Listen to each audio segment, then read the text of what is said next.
हुड्डा साहब और तमाम यहाँ उपस्थित हमारे पूर्व मुख्यमंत्रीगण, प्रदेश कांग्रेस के अध्यक्षगण, CWC के मेंबरगण और तमाम नेतागण, सिविल लीडर्स और उपस्थित मेरे प्यारे प्यारे भाइयों और बहनों, नौजवान साथियों, आपने सब बातें सुनी बड़ी गौर से। मैं बैठा बैठा सोच रहा था 77 जब था, इंदिरा जी, भाई बैठो, इंदिरा गांधी जी जब चुनाव हार गई थी और जो आज माहौल देख रहा हूं मैं, उसी प्रकार का माहौल जब इंदिरा गांधी जी चुनाव जीत के आई बाई इलेक्शन चिकमंगलुरु से, तो पार्लियामेंट से उनको निकाल दिया गया वापस और जेल भेज दिया गया। जो जज्बा आज आप में मैं देख रहा हूं, वही जज्बा उस वक्त में था। इसके लिए आप बधाई के पात्र हैं। हम लोग भी आपकी तरह उस वक्त में इन्वॉल्व हुए थे। लंबा संघर्ष चला था, जेल भरो अभियान किया हम लोगों ने, जेलों में गए थे। ये जज्बा आज आप आए हो यहाँ पर दिल्ली की सड़कों पर, कई लोगों को तो अरेस्ट कर लिया गया, पहले ही थानों के अंदर बैठा रखा है, आने दे नहीं रहे यहाँ पर। पिछले 3 दिन तक भी ऐसे ही किया। मैंने अभी मीडिया के हमारे भाइयों को कहा, ये गांधी जी के सत्याग्रह के रूप में हमारे कार्यकर्ता व्यवहार कर रहे हैं। कहीं आपने देखा कहीं पत्थरबाजी आज नहीं देखी कहीं आपने? हम गांधी जी के विचारों के आधार पर खाली सत्याग्रह कर रहे हैं, अरेस्ट दे रहे हैं, धरना दे रहे हैं, अपनी बात कह रहे हैं। उल्टा हो रहा है इस राज के अंदर, मोदी जी के राज में उल्टा हो रहा है कि पुलिस अत्याचार कर रही है ऊपर का आदेश से।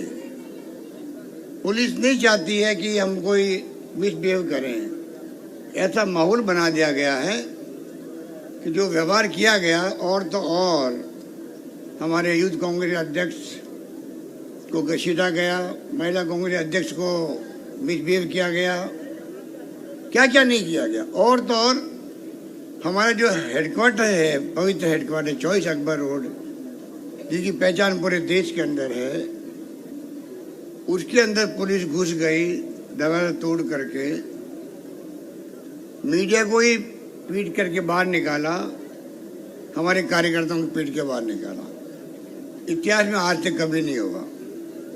मैंने मीडिया के साथियों को कहा, सरकारें अलग अलग प्रदेशों के अंदर अलग अलग पार्टियों की है, क्या वो भी अगर बीजेपी के दफ्तर जो है वहाँ पर राज्यों में जो व्यवहार आपने दिल्ली में किया है, अगर वो व्यवहार करने लग जाए तो क्या स्थिति बनेगी? ये लोग फासिस्ट ही हैं। जिंदगी में कभी इन्होंने लोकतंत्र में यकीन नहीं किया। मोदी जी हो, अमित शाह जी हो, पूरा इनका कुनबा हो, ये खाली लोकतंत्र का मुखौटा पहन के राजनीति कर रहे हैं। इनका कोई संबंध लोकतंत्र से नहीं है, वरना ये हरकतें कभी नहीं करती। राहुल गांधी को कभी नहीं बुलाते ईडी के अंदर, सोनिया गांधी जी को नोटिस देने की हिम्मत इनकी कभी नहीं होती, क्योंकि इनका विश्वास लोकतंत्र में नहीं है। हमारे वक्त में जो आरोप लगते थे, मुख्यमंत्री पे लग गए, मुख्यमंत्री का इस्तीफा। कांग्रेस लोग सोचते थे कि जब मीडिया में कोई इश्यू बन गया है, पब्लिक में इश्यू बन गया है, तो पब्लिक क्या कहेगी, लोग क्या कहेंगे? लोग हमारे माई बाप होते हैं। और सीधा इस्तीफा मुख्यमंत्रियों का, रेल मंत्री का, कानून मंत्री का, गृह मंत्री का। ये होता है लोकतंत्र की मूल भावना। और ये इतने बेशर्म लोगों से राज कर रहे हैं, इनको कोई मतलब नहीं कि लोग क्या कहेंगे। खाली ध्रुवीकरण करके हिंदू के नाम पे, मुस्लिम के नाम पे आप राजनीति कर रहे हो। इस देश को कहाँ ले जाना चाहते हो? 70 साल पहले देश क्या था? लोग समझते नहीं थे कि बिजली होती क्या है। ना सड़कें, ना पानी, ना बिजली, ना शिक्षा, ना स्वास्थ्य। क्या था देश के अंदर? और क्या नहीं है? क्या ये मोदी जी ने बनाया है? 70 साल में कांग्रेस ने क्या किया? जुमला बोल गए। अरे मोदी जी, कम से कम इतने भाव तो रखो पीढ़ियों के लिए। आपने कभी नाम लिया इंदिरा गांधी का, जिसने परमाणु विस्फोट किया सबसे पहले 74 के अंदर? पाकिस्तान के 2 टुकड़े कर दिए, बांग्लादेश बना दिया। कभी नाम लिया आपने? उनको याद किया कभी किसी न किसी रूप में? खालिस्तान नहीं बनने दिया, अपनी जान की बाजी लगा दी। मैं खुद उनका मंत्री था, डिप्टी मिनिस्टर था मैं। मुझे मालूम है उनकी भावना क्या थी। उनको मालूम था मेरा कुछ भी हो सकता है, पर उन्होंने सारे कदम उठाए। वो देश के लिए शहीद हो गई, पर देश एक रहा, अखंड रहा। ये तो है कांग्रेस की नीति है, विचारधारा और कार्यक्रम देश के लिए। और ये लोग महंगाई की परवाह नहीं, बेरोजगारी की परवाह नहीं। कहाँ जा रहा रुपए डॉलर्स, काला धन लेके आएंगे विदेशों से। 14 गुना ज्यादा बढ़ गया काला धन वहां पर। वो कमेटी कहाँ गई सुप्रीम कोर्ट के जज वाली, काला धन लाने की जांच करने वाली? लोकपाल कहाँ गया? सरकारें बदल गई, यूपीए 2G स्पेक्ट्रम कहाँ गया? कोलगेट कहाँ गया? कोई नाम नहीं ले रहा देश का। ये फांसी की सोच वाले लोग हैं, आरएसएस, बीजेपी वाले। ये आप जो बैठे हुए हो, मुझे इस बात का गर्व है, आप दूर दूर से आए हैं। मुझे गर्व है कि राजस्थान के भी काफी लोग आए। अध्यक्ष जी हमारे गोविंद से बैठे हुए हैं, हर राज्य से आए लोग बाग। ये आज आपका आना कोई मामूली बात नहीं है, ये इतिहास में लिखा जाएगा। आपको खुद को गर्व होगा कि जब संकट का वक्त था तब हमने भागीदारी निभाई दिल्ली के अंदर। इस गर्मी के अंदर बैठे हुए आप लोग, हम समझ नहीं रहे हैं क्या? जो ऊपर भी गर्मी लग रही है तो आपकी क्या स्थिति है? कैसे लोग बैठे हुए हैं, पीने के पानी के लिए क्या तकलीफ हो रही है? हम लोग समझ रहे हैं इस बात को। यही जज्बा आपका कांग्रेस को मजबूती प्रदान करेगा, ये मैं निवेदन करना चाहता हूं।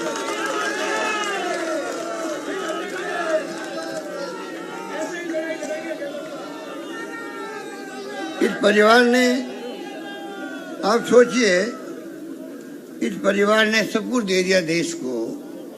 मोतीलाल नेहरू के वक्त से ही आनंद भवन, आप मैंने कई लोगों ने देखा होगा जाकर के आनंद भवन, गांधी जी वहीं बैठ करके आंदोलन चलाया था उन्होंने, उसको दान दे दिया देश को। सब कुछ दान दे दिया। प्रधानमंत्री बनने का मौका आया तो सोनिया गांधी ने कहा मैं नहीं बनूंगी, डॉक्टर मनमोहन सिंह जी को बनाएंगे। कोई छोड़ता पद को? और ये इन लोगों को शर्म ही नहीं आती है। ये ईडी, इनकम टैक्स, सीबीआई दुरुपयोग कर रहे हैं भयंकर। पूरे देश के अंदर छापेमारी हो रही है, डरा रहे लोगों को। अरे इनको कहो तुम कायर तुम लोग हो। कांग्रेस एक एक कार्यकर्ता हिम्मत और साहस वाला व्यक्तित्व धनी है। कायर तुम लोग हो, डराते हो इनकम टैक्स से, सीबीआई से, ईडी से। हम डरने वाले नहीं हैं।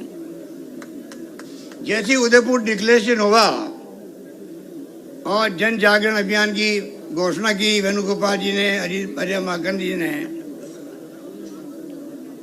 और 9 अगस्त से और 2 अक्टूबर से भारत जोड़ो, जहाँ राहुल गांधी के नेतृत्व में कश्मीर से कन्याकुमारी तक यात्रा निकलनी थी, भारत जोड़ो। बीजेपी और एनडीए गवर्नमेंट घबरा गई।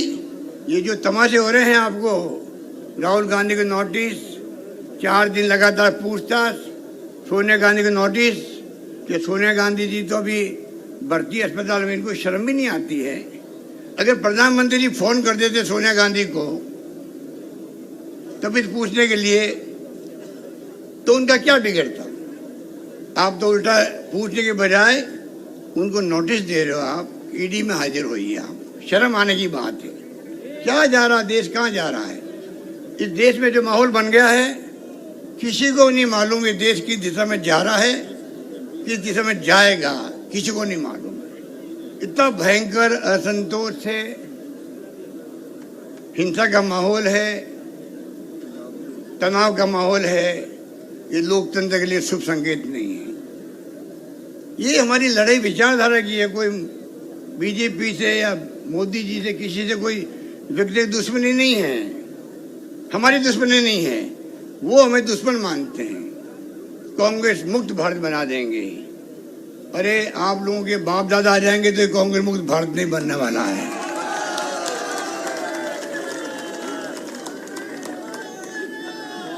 पूरे मुल्क में एक एक घर में कांग्रेस है, हर गांव में कांग्रेस चौकियां हैं। ये विचारधारा है, ये कभी मुक्त नहीं होगी। ये विचारधारा वही है जो देश का डीएनए है।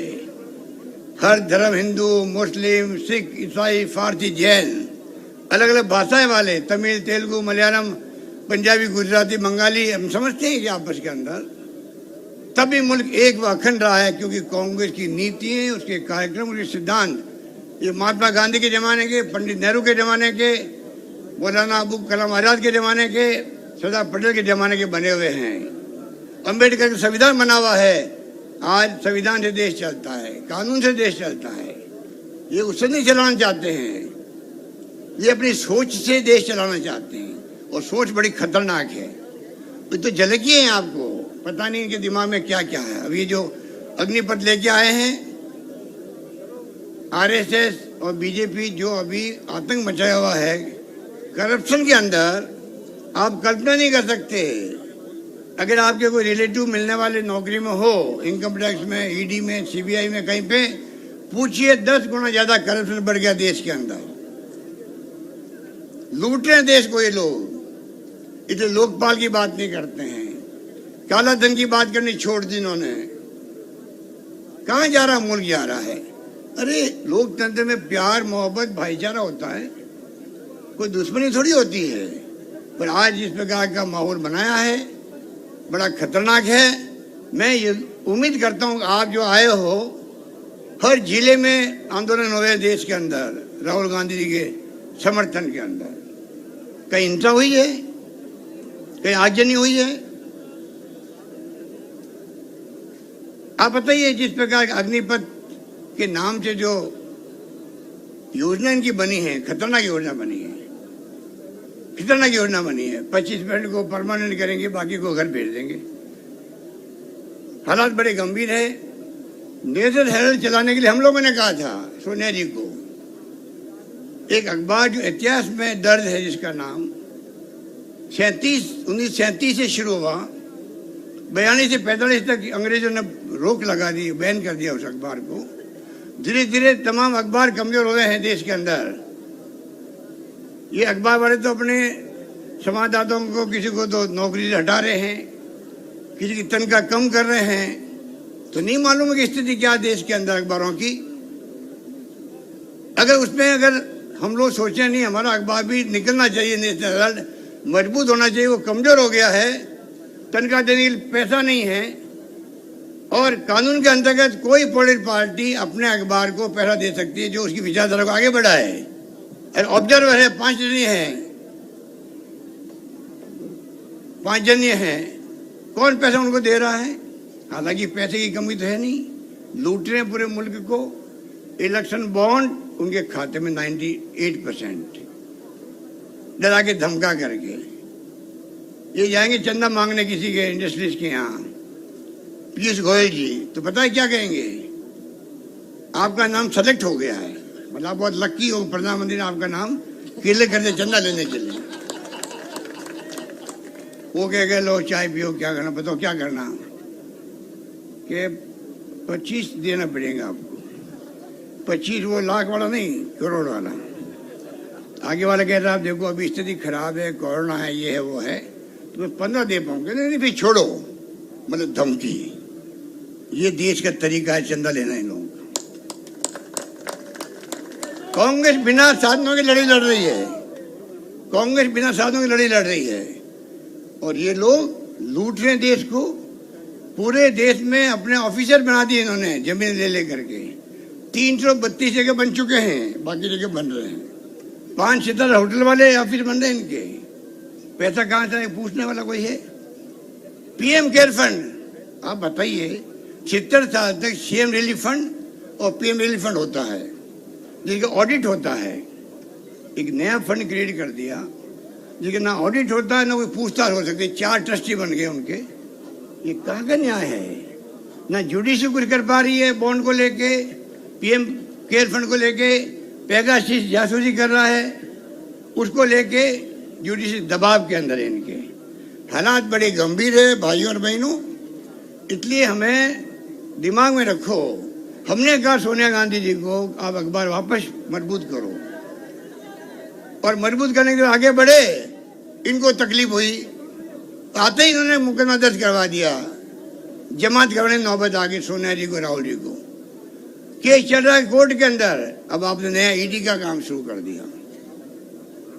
मैंने मांग करी ईडी के डायरेक्टर से मिलने का, सीबीआई के डायरेक्टर से मिलने का और इनकम टैक्स के सीबीडीटी के चेयरमैन साहब से मिलने का।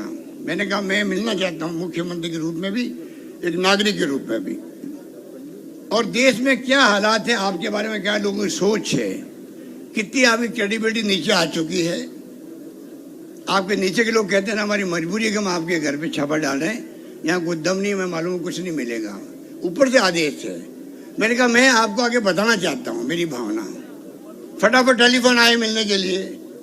कब मिलना चाहते हो? मैंने टाइम दे दिया 4 साढ़े 4 बजे का। आधा घंटे में टेलीफोन आ गए, नहीं हम खुद ही आके मिल लेंगे आपसे जयपुर के अंदर। आप बताइए, ये स्थिति है। इस प्रकार से जो हालात बना रखे इन्होंने, सीबीआई, इनकम टैक्स सबके माध्यम से डरा रहे हैं।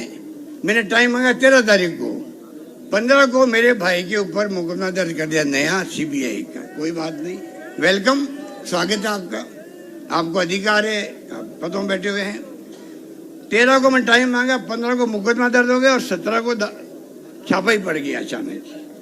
ये छापा पहले डाला ईडी ने, जब राजस्थान सरकार क्राइसिस में आई थी उस वक्त में, तब भी छापे डाले थे हमारे कार्यकर्ताओं पर, मिलने वालों पर। आपको याद होगा, उस पर भी मेरे भाई का छापा पड़ा था जोधपुर के अंदर। मेरा भाई और हमारा संबंध ये है 45 साल से। मैं राजनीति में हूँ, उनके घर में शादी ब्याह हुआ होगा तभी मैं जैसे कार्यकर्ता घर जाता हूँ, उतने ही जाके बाहर निकला हूँगा। ये मेरे संबंध है। वो राजनीति में कोई नहीं है, सगे भाई हम लोग हैं। कोई हमारा आपन मनमुटाव भी नहीं है, पर हमारा अपने आप को मैंने बचपन से ही समर्पित कर रखा है कांग्रेस के अंदर। ये मैंने जिंदगी बिताई है। तो मेरे कारण किसी को तकलीफ क्यों हो दूसरों को? मैंने कहा नरेंद्र मोदी के भाई को कोई जानता नहीं, मेरे भाई को कोई नहीं जानता। कि नरेंद्र मोदी के भाई को अगर बीजेपी के राज नहीं हो, गुजरात में कांग्रेस का राज हो, तो क्या उनके यहाँ छापेमारी करेंगे तो नरेंद्र मोदी को अच्छा लगेगा? मेरे कारण दूसरों को तकलीफ क्यों हो? कानून अपना काम करे। कानून चाहे मुख्यमंत्री हो, प्रधानमंत्री हो, एमएलए हो, एमपी हो, कोई हो, सबके लिए बराबर होता है, चाहे वो हो चाहे उनके रिश्तेदार हो। पर अगर इस प्रकार दुर्भावना से ये राजनीति देश में चलने लग गई है, बहुत खतरनाक है। मेरे पास शब्द नहीं है कि मैं किन शब्दों में आपका धन्यवाद करूं, आभार व्यक्त करूं। ये मैं खाली कहने के लिए नहीं कह रहा हूं, आपको जोर बनाने के लिए। मैं इसलिए कह रहा हूं कि ये इतिहास बनाने वाली बातें होती है। आप जाएंगे जब वापस जिलों में, तो लोग कहेंगे आपको यार हम भी चलते ठीक रहता। ये स्थिति है कार्यकर्ताओं की। एक माहौल बन गया देश के अंदर। और इनको देखना आप, ये जो ये लेके आए अग्निपथ, आग लग रही है, बोगे जल रही है, तब भी कह रहे हम तो नहीं, इसको खत्म नहीं करेंगे। ये नहीं कह रहे भाई हम बात करने के तैयार है नौजवानों से, हम बात करने के तैयार है एक्स फौजियों से, रिटायर्ड जनरल से, कर्नल से बात करने के तैयार हैं, उनको समझाएंगे, कन्विंस करेंगे। ये नहीं कह रहे हैं, सीधा बस हम तो इसको लागू करेंगे, पीछे नहीं हटेंगे। ये लोकतंत्र है क्या? इसलिए भाई और बहनों, मैं आपको इतना कहना चाहता हूँ, हिम्मत रखो, हिम्मत रखो। आपकी भूमिका इस देश के लिए बहुत जरूरी है, देश को बचाने के लिए बहुत जरूरी है, देश से लोकतंत्र को बचाने के लिए बहुत जरूरी है। ये दिमाग में रखो, हम अपना कर्तव्य पूरा कर रहे हैं। ये लड़ाई विचारधारा को मजबूत करने की है, ये हमारी विचारधारा को खत्म करना चाहते हैं। ये लड़ाई है हमारी कोई दुश्मनी नहीं है। ये बात कहता हूँ मैं आयोजकों को, वेणुगोपाल जी को, शक्ति सिंह जी को, तमाम साथियों को धन्यवाद दूंगा कि आपने समय समय पर हमें गाइड किया। और जब जब राहुल जी को बुलाया गया है, डटे रहे हमारे कार्यकर्ता। रात को 12-12, 1-1 बजे तक छोड़ा गया थानों से उनको। पानी, खाना पीने का प्रॉब्लम है, हमें मालूम है, पर कोई हिम्मत नहीं आ रही है आपने। आगे भी हमें लंबी लड़ाई लड़नी पड़ेगी, लड़ेंगे। जेल भरो अभियान करना पड़े तो जेलों में जाएंगे, हम लोग सब जेलों में रहेंगे। ये मैं निवेदन कर जाता हूँ। यही बात कहता हुआ मैं आपको बहुत बहुत आप सबका धन्यवाद। जय हिंद, धन्यवाद।